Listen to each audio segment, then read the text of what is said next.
خۆشمان گەزاوازم کردووە هەر موشکلەمان هەبوو. عاقلی ژنومێر لەوەیە بەسەر ئەو کێشەیەدا زاڵ بن.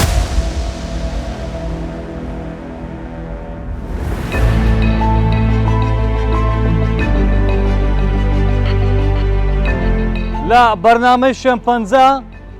دەمەوێت هەرچی ئافرەتان پیاوان بەتایبەت ئەوانەی تازە هاوسەرگیریان کردووە بینەری ئەم بەرنامەیە بن. چیرۆکی ئەم بەرنامەیە تەنها باز لەم ژن و پیاوە ناکات چیان بەسەر هاتووە. چیرۆکی ئەم بەرنامەیە ئەمە دەرد و ئازاری سەدان خێزانە ژن و مێرد ئەوانەی کێشیان هەیە. ئافرەتان پیاوان بینەر بن. ئەوانەی کێشیان هەیە ناومێدی دایپۆشینە ئەم چیرۆکە تراژیدیایە بزانن چی بەسەر دێکە ڕووی داوە حکوومەت چی کردووە. ئومێدی ئەو ئافرەت و پیاوانەی کێشیان هەیە لەم بەرنامەیە ببینن بزانن شوێیە چییە بینەر بن.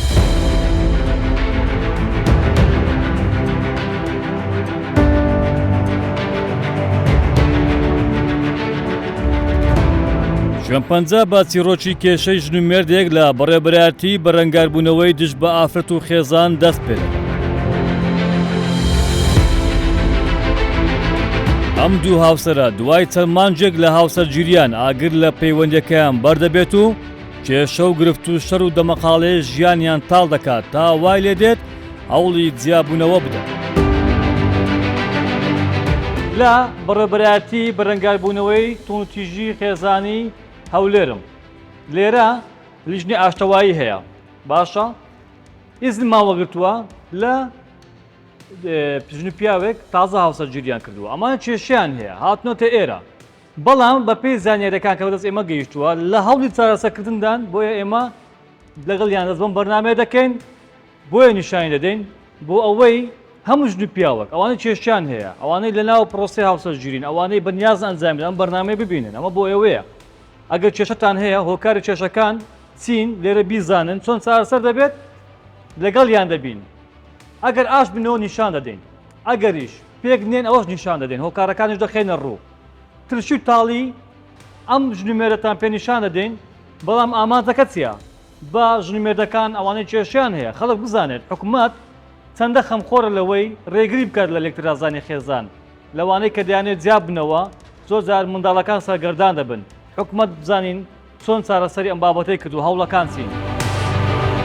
دوای ئەوەی لە دادگای هەولێر ڕێکاری جیاببوونەوە دەگرنە بەر دادگای هەولێر ڕەوانەی لیژنەی ئاشتەواییان دەکات.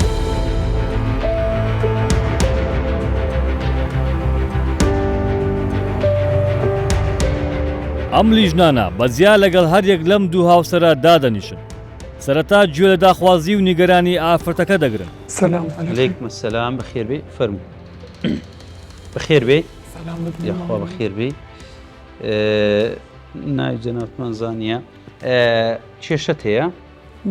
ئەوراقەکەت لەبەر دەستمە پڕاوەکەی جەنابتم خوێندیتەوە پێم خۆشە بە خۆت بە کورتی باسەکی ئەو کێشەم لێ بکەی کێشەکەت چییە و داوا لەسەر چێ تۆمار کردیە؟ 6 مانگە زەواجم کردووە هەر موشکلەمان هەبوو 6 مانگە زەواج بەڵێ موشکلەمان هەبوو ئیدی چوومە ماڵی بابم نەگەیشتینە هیچ هەلک چوومەوە ماڵی بابم سکاڵام لەسەر هاوسەرم تۆمار کرد چوومە دادگا و لە دادگا پێیان گوتم کە دەبی بێم بۆ لیژنەی ئاشتەوایی لێرە دابنیشم. یعنی ئەتو 6 مانگ لە لای هاوسەرت مایەوە کێشەکەی تو لەگەر هاوسەرت بوو یاخود لەگەڵ کەسی سێم تەداخولات کەسی سێم بەڵێ کە هیچ کەسێک نهاتە بەینمان باشە ئیدی سکاڵام کرد باشە بەڵێ زۆر باشە ئێستا لە ڕێگای دادگا کە گەشتی ئێرە دەتەوێت کێشەکە لێرە یەک لای بکرێتەوە چت دەوێ مەرجیت و چیە لە بۆ ئاشتەوەی لۆ ژیانت دەست پێ بکەوێت لە بۆ ئەوەی بەردەوام بی ژیانت جوانتر کێ خۆشتر بکەیت چت دەوێت حەقی من چیە و مافی من چییە حەق و مافەکان بەڵێ و زمانی ئەوەش ئەگەر بگەڕێمەوە زمانێکی کە ئەوانە لەگەڵم باش بن تووشی هەمان شتی نەبمەوە دووبارە بە هەمان شێوە تەداخولاتکردن. ئێمە لە بەشێک لەو دانیشتانە بەشدار بووین. لیژنەکە چەندین کاتژمێر لە گفتوگۆدا بوو تا بڕوا و متمانەیان بۆ بگەڕێنەوە کە کێشەکان هێندە قوڵنین و دەگەنە چارەسەر. ئەو جەیە کە تو هاتی لیژنەی ئاشتەواییە باشە لیژنەی ئاشتەوایی لە کۆمەڵک بەڕێز پێکدی ئەوانە کەسە کۆمەڵە قسەیان لە بۆ جەنابەت هەیە بەڵام با لەگەڵ هاوسەرەکەت قسە بکەین یەکەم جار گوێمان کە لە جەنابەت گرتیە و جێ لەویش ڕادەگرین باشە نەخۆشیەکە دەبینینەوە ئەو جە چارەسەرەکەشتان بۆ دیاری دەکەن ئینشاءڵڵا تو دەتوانین چەند دقەق لە دەرەوە چاوەڕێمان بکەی لەگە هاوسەرەکەت قسە دەکەین دوای بانجی ژوورەوە دەکەین. عاقلی ژنومێر لەوەیە بەسەر ئەو کێشەیەدا زاڵ بن بەسەر ئەو کێشەیەدا هەستنەوە ئەو چیایە گەورەی کە لە پێیانە پێی دەگوترێت کێشە کو بەسەری کەون کو دەربازی کرد. دوای قسەی ئافرەتەکە مێردەکەی بانگ دەکرێت وەک ئەندامێکی خێزانی لیژنەی ئاشتەوایی گوێی بۆ دەگرن. سەلام و ڕەحمەت الله و بەرەکەتوه. بەخێر بێ باشی حاڵت سحەتت باشە باش هاوسەری بەڕێزت داوایکی لەسەر جەناب تۆمار کردیە ئەگەر بە کورتی لۆمان باسکەی کێشەکە لە چیوە سەری هەڵدا و گەیشتا و کاتە وڵای وەک خۆمان کێشەمان نەبوو بەڵام زیاتر تەڕەفی سێم بوو لە هەردوو لایەندا. باشە چەند مانگە زەواجت کردیە؟ 6 مانگ بۆ کاتێکەرەک نەبوو کەسی سێ بەڵێ کە جەنابەت لە دادگا یاخود لە بنکەی پۆلیس بانکرای بەڵێ باشە چوومی سپاد و زودی خۆمان کرد لە گوتیان لیژنەی ئاشتەوایی تەیە بەڵێ پێش بێ ئێرە و لیژنە و ئاشتەوایی دەزانی هیچ ئەوە کرد لەسەری هەبوو نەتزانی چیە دادەنیشتن چێ لێرە شک لەو بابەتەی زۆر باش خاڵەتی دیکە کاکە دەزانی گەورەی زەواج ئەوەیە پیاو بەسەر ئەو بربەستانە بەسەر ئەو ئاستەنگانە ئەو نەبوونی و تاڵی و ناخۆشیانە پیاو ئەرکەکەی قورسترا زۆربەی جار ئەمە ئەو قسەیەمان بوو بەڕێز ئەو هاوسەرە کە تازە زەواز دەکەن پیاو کاپتنە سایەقەکەیە یعنی ئەدنا لادان ئەدنا غافل بوون ئەدنا دوورکەوتنەوە لە شەقامە ڕاستەقینەکەی خۆتان کە ژیانکردنە لا بدەن زۆر ئاستەنگ تووشتان دەبین وانە بەتاکیت ئامادەیەوە تێدا هاوسەری بەڕێزت بانک بکەین لێرە پێکەوە گوێ لە هەردووکمان گرتیە بەڵا قسە لە هەردووکتان بکەین ئامادەی تێدا بێتە ژوورەوە قسەی لەگەڵ بکەیت بێگومان زۆر باش.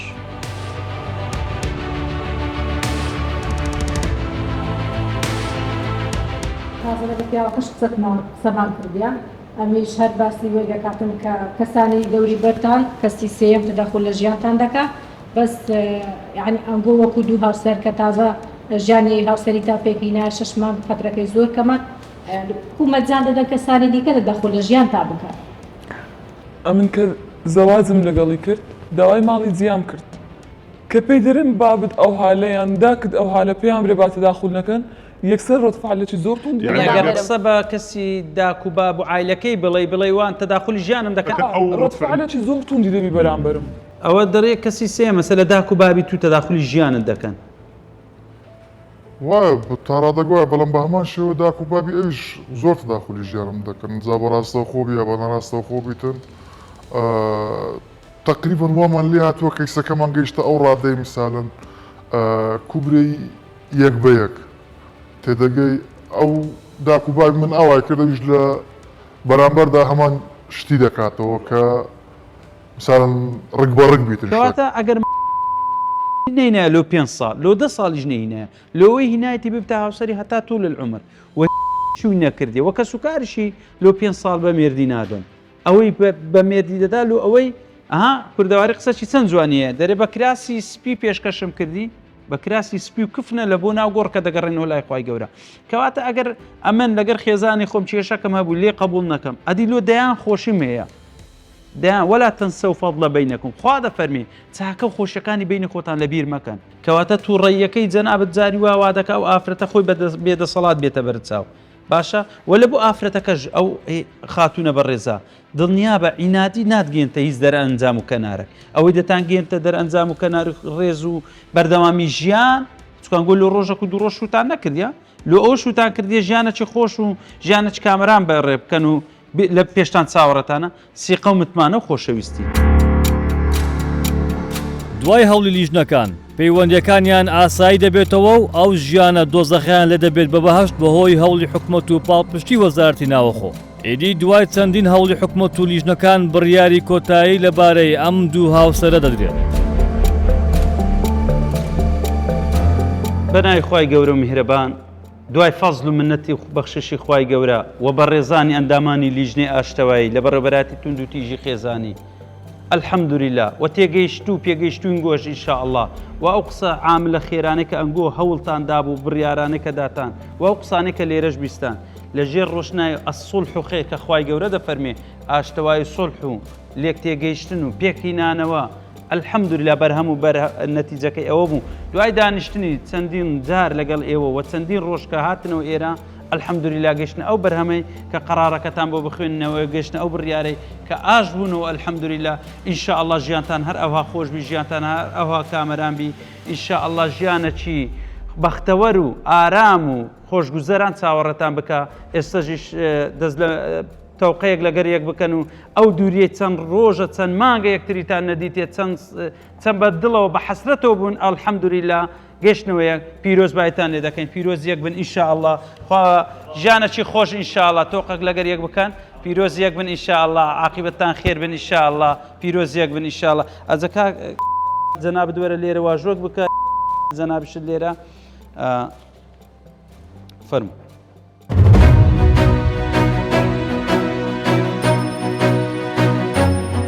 دوای هەوڵ و ماندووبوونێکی زۆری بەڕێبەرایەتی بەرەنگاربوونەوەی تونتیژی ئافرەتان و خێزان و لیژنەی ئاشتەوایی ئەو پسپۆرە بەڕێزانە و مامۆستایانی ئاینی چیرۆکێکی ڕاستەقینە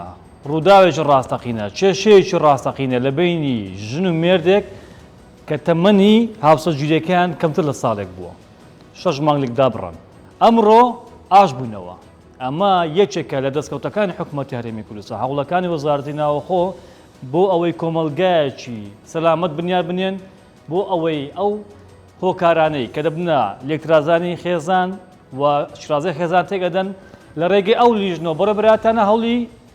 چاکردنەوەیان بدەن ئاشکردنەوەیان بدەن بۆیە ئەمە یەکێکە لە هەنگاوەکان دەمێ ئەوەش بڵێم چیرۆکی ئەم ژن و مێردا ئەمە ڕاستەقینەیە ئەمڕۆ ئاش بوونەوە لە بەرنامەکەمان بەڵام پێشتر هەوڵی زۆر درراوە باشە هەر کەسێکیش بۆ توێژینەوەی خۆی دەیەوێت دەتوانێت بێت ئەم کەسە ڕاستەقینە بە نمونە وەگرێت لە بەڕێبەراتی بەرەنگاربوونەوەی تونتیژی خێزانی ئەمە ڕاستەقینەیە کەیسەکە هەرچێ ئامادەیە بێت ڕاستە بکات توێژنەوە بکات دەتوانێت پەیوەندی بکە بۆ ئەوەی بیکەینە سەرچاوە و هۆکارێک بزانین بۆ ئەوەی ببێتە پەیامێکیش ئەوانەی کێشان هەیە کێشەکانان چارەسەر بێت بۆیە دوای ئەوەی ئاش دەبنەوە دیاری خۆیان هەیە و کاک عەقیل سەفین بەڕێوەبەری بەرەنگاربوونەوەی تونتیژی خێزانی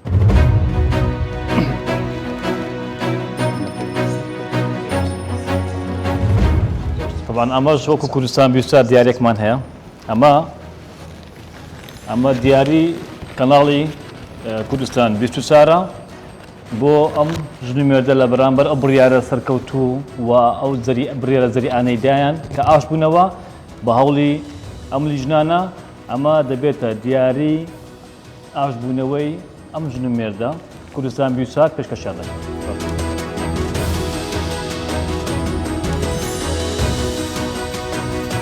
سەبارەت بە یاسایی بەرەنگاربوونەوەی تونتیژی خێزانی کە ئەو یاسایی لە ساڵی 2011 لە پەرلەمانی کوردستان دەرچووە یەکێک لە بڕگەکانی ئەو مادەی باس لە پێکێنانی لیژنەی ئاشتەواییەکە لیژنەی ئاشتەوایی پێکاتووە لە کۆمەڵە کەسی خۆبەخش کە لە مامۆستایانی ئاینی مامۆستایانی زانکۆ و توێژەرانی کۆمەڵاتی و دەرونی و یاسایی کە کارەکەن بۆ ئاشکردنەوە پێکینانەوەی ئەندامانی خێزان ئەوانەی کە تونند و تیژیان بەرامبەر یەکتر ئەنجامدایە و بۆ پێکێنانی لیژنەی ئاشتەواییش دیارە خۆشبەختانە لە وەزارەتی ناوخۆ ڕێنمایی ژمارە 4 ساڵی 2010 دەرچووە کە باس لە ئیش و کارەکانی لیژنەی ئاشتەواییەکە. خۆشببختانە وەکو بەڕێوەبەرایەتی بەرەنگار بنەوەی تونتیژی خێزانی ئەگەر ئەمە باس لە کاروبارەکانی ئیش و کارەکانی ئەو بەڕێوەبەرایەتی بکەین، باس لە خزمەت گوزاریەکانی نووسنگەکانی بەرەنگار بنەوەی تونتیژی خێزانی بکەین، بە تایبەتی لە سنووری پارێزگای هەولێر توانیمانە لە ساڵی 2024 582 خێزان ئاشت بکەینەوە لە نووسنگەکان و لە بەڕێوەبەرایەتی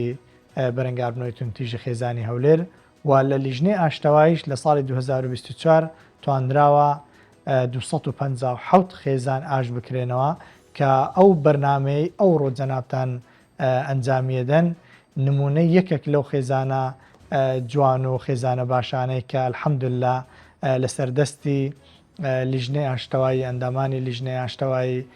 توانیان ئاش ببنەوە و خۆشببختانە گەڕانەوە لای یەکتر. ئەگەر بێت و باس لە ڕێژەی مارەکردن و ڕێژەی جیابوونەوە بکەین لە سنووری پارێزگای هەولێر، دیارە خۆشببختانە لە ساڵی 2024 بە شێوازێکی گشتی لە هەرێمی کوردستان ڕێژەی هەم ڕێژەی مارەکردن ڕووی لە زیاد بوون کرد و هەم ڕێژەی جیابوونەوە ڕووی لە کەمبوونەوە کرد. بە تایبەتی ئەگەر باسی هەولێری پایتەخت بکەین لە ساڵی 2024 بەراورد بە ساڵی 2023 هەم ڕێژەی مارەکردن زیادی کرد و ڕێژەی جیابوونەوەش نزیکەی 1970 حالت ڕووی لە کەمبوونەوە کرد. سەبارەت بە کابینەی نۆ و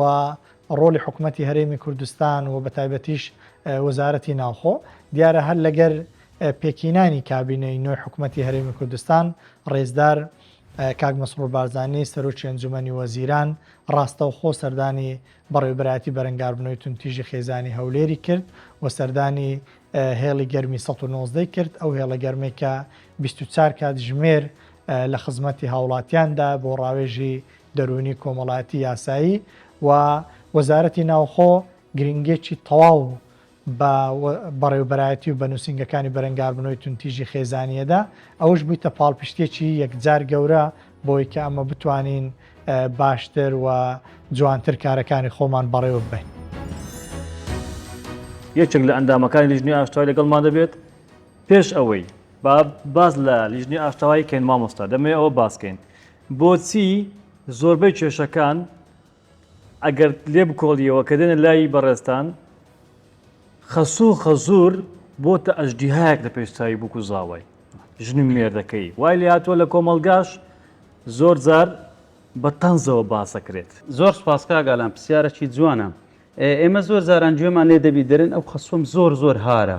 کابرا دەرێ ناوێت مامۆستا لەگەر خەزوورم قسە بکەم خەسووم وەکو شاخەکە لە پێشم یان بووکەکە زۆر ئاگرا بەڵێ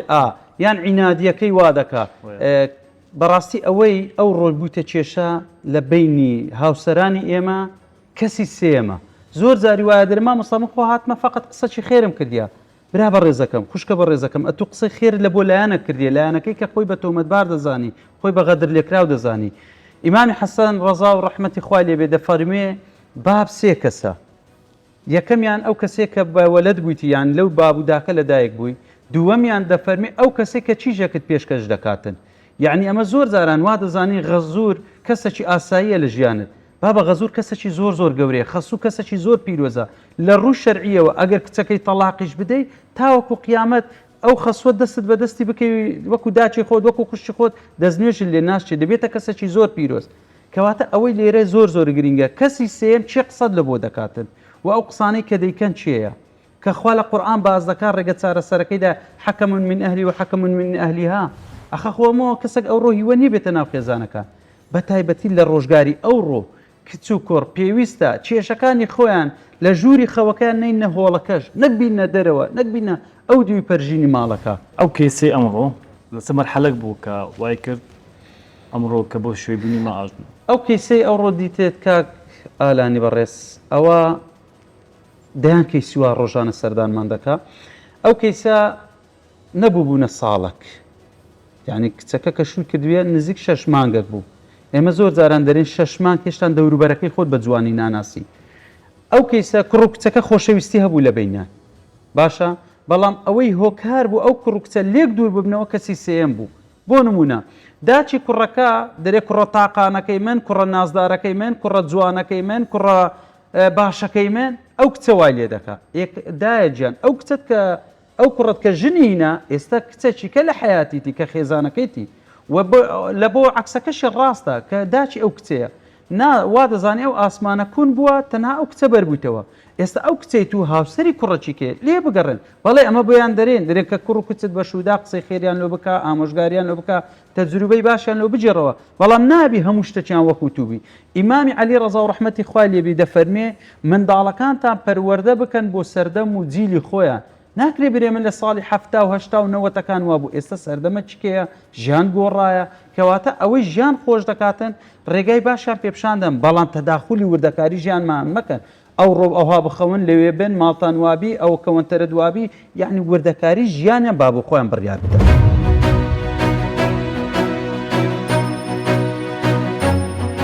حکوومەت ڕێگری لە لێکترازان و تێکنەچوونی شیرازەی خێزان دەکات و هەوڵی بنیادنانی کۆمەڵگەیەکی تەندروست و هۆشیار دەدات تا خێزانەکان بەختەوەر و ئاسوودە بن.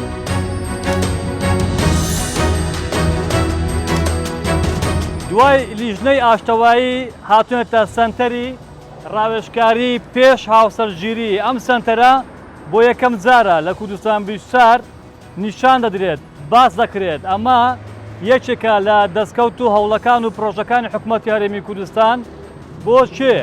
بۆ ئەوانەی تازە هاوسەرگیری دەکەن پێش هاوسەرگیری بکەن دێنە ئەم بنکەی تەندروستی ئەم سەنتەرە لێرە وەزارەتی ناوەخۆ وەزارەتی تەندروستی بەڕێبەرایەتی گشتی تەندروستی هەولێر ئەرکێکی تایبەت ڕادەپەڕێن ئەم ئەرکە پێتان دەڵێن بۆ سێ لە ژوورەوە چی دەکرێت ئەو ژنومێردانە بۆچی بە ئیجباری دەبێت سەردانی ئەم سەنتەرە بکەن. هەموو ئەو ماندوێتی و خەمخۆری حکوومەت لە هەزاران چیرۆکی وا کە ئەنجامی دەدەن بە خۆڕایی و بێ بەرامبەر ئەنجام دەدرێت خزمەتێکی گەورە بە هاوڵاتیان دەکرێت.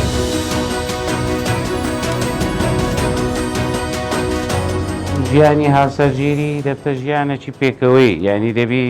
هەردوو لە وشارەکەی یەکتری بکەن لە هەموو خۆشی و ناخۆشیەکان زاری وایە لە مشکلێکی زۆر گچکۆکە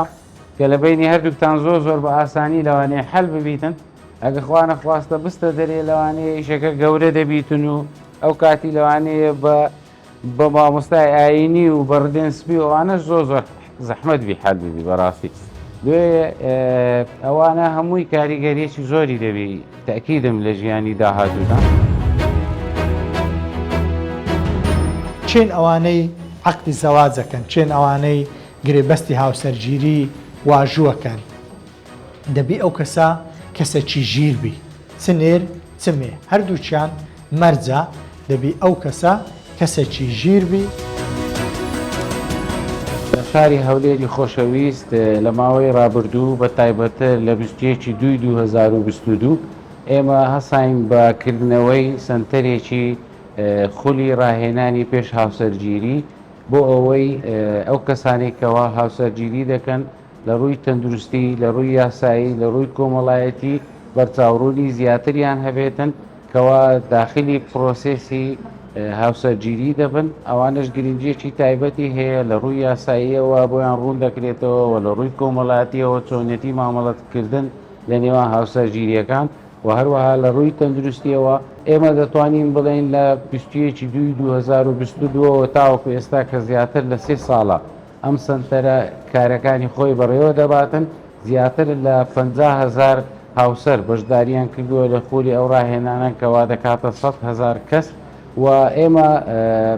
بەرنامەی ئەوشمان هەبووە کەوا ڕاو بۆ چوونی ئەو کەسانی بەشدار بوو وەربژیرێتن لە سەرەتای دەستپێکی ئەم خولە بەشێک لە هاوسەرەکان لەوانەیە بە پێویستیان نەدەزانی ئەمە بۆچی دانراوە بەڵام ئێستاکە کە ڕاو بۆ چوونیان وەردەگیرێتن دەبینین گرنگجێکی زیاتری پێدەدرێتن و هەمویان بە خۆشحاڵیەوە بەشداری ئەم خولە دەکەن و خۆشحاڵین ئێمەش وەکو شاری هەولێری خۆشەویست لە سەرەتا کە دەستمان پێکرد دەتوانین بڵێن لە پێشەنگی شارەکانی تر بووینە بۆ ئەوەی ئەم کارە بەردەوامی هەبێتن و بەردەوامیش لە پێشکەوتندا بووە لە سەرەتای دەستپێچیەوە لەوانەیە لە شوێنەکە و لە مامۆستایەکان و لە بابەتەکان تەنها بابەتی سەرەکی ئەوانە هەڵبژێدرابێتن بەڵام ئێستا زیاتر دەوڵەمەند بووە و کەسی پەیوەندداری زیاتر تێدایە ئەو کەسانێکەوە پسپۆری یاسایین کەسەکانی پسپۆری کۆمەڵایەتین و هەروەها پزیشکی تایبەت لەسەر ئەم بابەتانە بەشداری ئەم خۆلی ڕاهێنانە دەکەن. ئێمە سەرەتا پرۆسە هەڵسەرگیرینە ئەو سنتەرش چاکە بەڕاستی زۆر زانیاری بۆ کەسانە کە دەدەن کە تازە هەڵسەرگیری دەکەن حکوومەت یاریێم بەڕاستی شتەی چاچی کردیا لە کابینەی نۆی حکوومەت یاریێم